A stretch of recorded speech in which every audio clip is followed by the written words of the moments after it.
నమస్తే టీవీ4 తెలుగు న్యూస్ కి స్వాగతం. రాజన్న సిరిసిల్ల జిల్లా ఎల్లారెడ్డిపేట మండలం నారాయణపురం గ్రామంలో సేవ సంస్థ ఆధ్వర్యంలో శ్రీరామ గ్రంథాలయాన్ని ఓపెనింగ్ చేయడం జరిగింది. ఇట్టి కార్యక్రమంలో నారాయణపురం సంస్థ శ్రీరామ గ్రంథాలయం ప్రారంభోత్సవ కార్యక్రమం తేదీ 20/9/2024 రోజున ఉదయం 10:30 అతిథులు ఇట్టి కార్యక్రమంలో పాల్గొన్నారు. డాక్టర్ కె రమణాచార్యులు, సభాధ్యక్షులు, విశ్రాంత కలెక్టర్, పూర్వ ప్రభుత్వ సలహాదారులు తెలంగాణ రాష్ట్రం ఇట్టి కార్యక్రమంలో పాల్గొన్నారు. మరియు ఆత్మీయ బంధువులు జి సత్యం, ఎంపీటీఓ ఎల్లారెడ్డిపేట మరియు నలిమెల భాస్కర్, పురస్కార కాసోజీ గ్రహీత పాత లింగన్న, ప్రముఖ వ్యాపారవేత్త నిమ్మ నారాయణ రెడ్డి, మాజీ సర్పంచ్, విశ్రాంత బ్యాంక్ అధికారి మరియు చంద్రశేఖర్, జెడ్పీహెచ్ఎస్ స్కూల్ నారాయణపూర్, తోపుచర్ల కిషన్ రావు, విశ్రాంత ఉపాధ్యాయులు మరియు గ్రామస్తులు, ప్రజాప్రతినిధులు, విద్యార్థులు, గురువులు ఈ కార్యక్రమంలో పాల్గొన్నారు.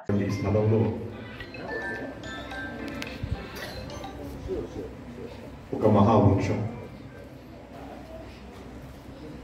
ఫలపుష్పభరితమైనటువంటి మహావృక్షం. ఆ మహావృక్షం ఎన్నో ఏళ్లుగా ఇక్కడ విలసిల్లినటువంటి పరిస్థితి. ఆ మహావృక్షం యొక్క వేళ్ళు ఇవాళ మనం ఈ వేదిక మీద చూస్తున్నామని చెప్పి మీకు అందరికీ సమాముఖంగా తెలుపుకుంటున్నాను.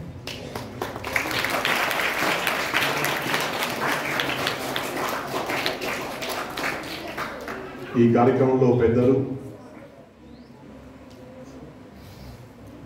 ఎవరము ఎలా ఉన్నా మాలాంటి వాళ్ళకందరికీ కూడా మార్గదర్శకులు. ఈనాడు మీరు చూస్తూ వింటూ ఉన్నటువంటి స్థాయికి ఎదగడానికి కారకులు. మా జీవితంలోనే ఒక torch light, beacon light, flood light, అన్ని రకాల లైట్ పున్నమి చంద్రుడు లాంటి వాడు మా చిన్నాన్న గౌరవనీయులు డాక్టర్ తిరుమల శ్రీనివాసాచార్య స్వామి వారికి సభాముఖంగా అభివాదం.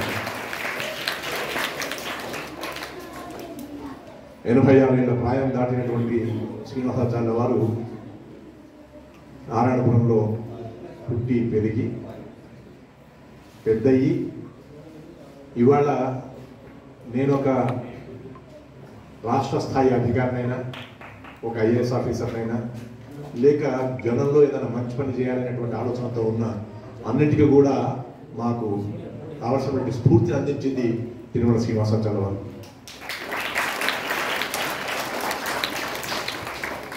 తిరుమల వారి కుటుంబమే గొప్పది. అందులో మాణిక్యాల లాంటి వారు మా చిన్నాన్న శ్రీనివాసాచార్య వారు.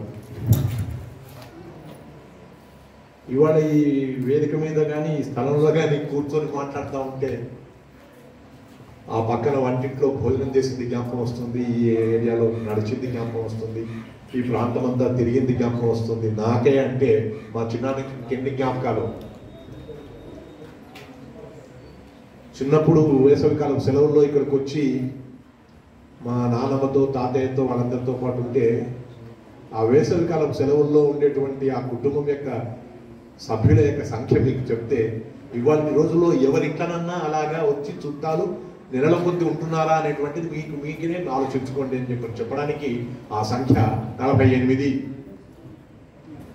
మా నానమ్మ తాతయ్య దగ్గరికి ఇక్కడికి రావడానికి ఇదే ఇంట్లో ఏప్రిల్ 24వ తారీఖు నాడు స్కూళ్ళు అయిపోయినాయని చెప్పంటే ఆనాటి సాయంత్రమే ఎక్కడి వాళ్ళం అక్కడ వాళ్ళ చోట్ల నుంచి బయలుదేరి ఏప్రిల్ 25వ తారీఖు వరకల్లా ఈ ఇళ్ళు నిండి మాకు స్థలం సరిపోకపోయినట్టయితే దాదాపు 22 మంది పిల్లలము ఆ రామాలయంలో పడుకొని ఆడి వీళ్ళకి ఇబ్బంది కాకుండా చూసినటువంటి ఆ రామాలయం కూడా ఎంత గుర్తొస్తే ఎంత ఆనందంగా ఉంటుందో. ఇక్కడికి వస్తే ఆఫీసుల్లో పనిచేయడం వేరు, కార్యాలయాల్లో బిజీగా ఉండడం వేరు, కానీ మన ఊరికి, మన ఇంటికి, మన స్థలానికి, మన వాళ్ళ మధ్యకు వచ్చినప్పుడు చూస్తే నాకు ఇటు పక్కన ఈ తెలంగాణ రాష్ట్రం ఏర్పడినాక తొలి దాశరథి పురస్కార గ్రహీత అయినటువంటి మా చిన్నాన్న గారు ఇక్కడ ఉన్నారు.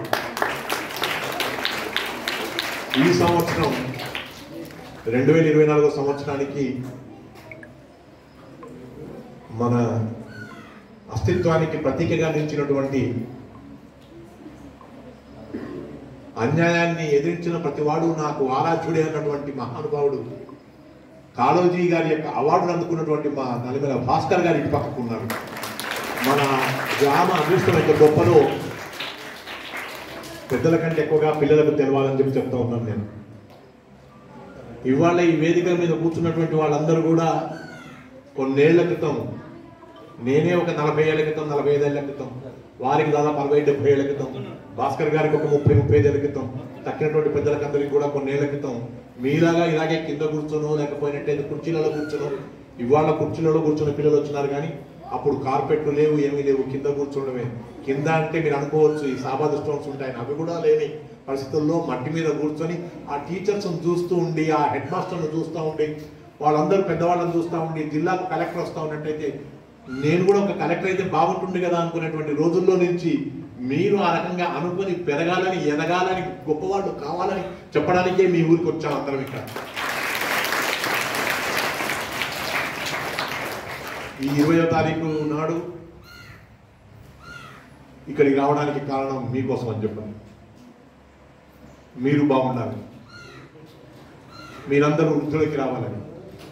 ఈ ఊళ్ళో ఉండేటువంటి వాళ్ళు ఎలాగైతే శ్రీనివాసాచార్య వారు ఒక గొప్ప పేరు తెచ్చుకున్నారో, ఎలాగైతే మా నలిమేల భాస్కర్ గారు ఒక గొప్ప పేరు తెచ్చుకున్నారో, ఎలాగైతే మా నాన్నగారి, మా చిన్నాన్నగారి మిత్రులు, నాకు కూడా ఎంతో కావాల్సిన ఆత్మీయులైనటువంటి మా బొల్గం వెంకటయ్య గారి యొక్క కుమారుడు శ్రీనివాస్ ఇవాళ చీఫ్ మినిస్టర్ గారి దగ్గర ఒక పిఆర్ఓ స్థాయిలో ఉన్నాడో మేమందరం కూడా గర్విస్తున్నాం. అలా ఈ నారాయణపురం నుంచి వచ్చినటువంటి వాళ్ళందరూ కూడా చాలా చాలా పెద్ద స్థాయిలో ఉండాలని చెప్పనంటే కారణం ఒకటేసారి ఎవరు మెట్లెక్కరు, ఒక్కొక్క మెట్లు ఎక్కుతూ పోవాలి.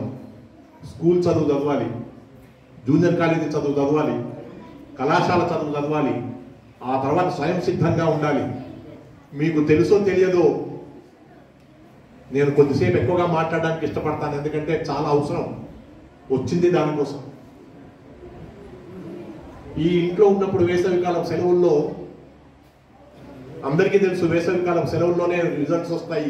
మన కళాశాల కానీ, స్కూల్లో కానీ ఫలితాలు, 10వ తరగతి ఫలితాలు కానీ, ఇంటర్ ఫలితాలు కానీ, కళాశాల ఫలితాలు కానీ, ఎంఏ, ఎంఎస్సి, ఎంకామ్ అటువంటి వాటి ఫలితాలు కూడా అలాగే వస్తాయి.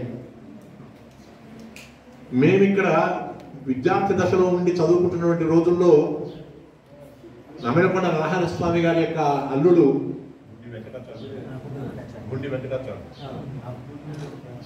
గుండి వెంకటాచార్య గారు ఎంఏలో యూనివర్సిటీ ఫస్ట్ వస్తే సంతోషపడి మేము కూడా యూనివర్సిటీ ఫస్ట్ వస్తే బాగుంటుంది కదా అని కోరుకున్నాం. చెప్పాలి, కోరుకోవడం అంటే ఒట్టి కోరుకోవడం కాదు,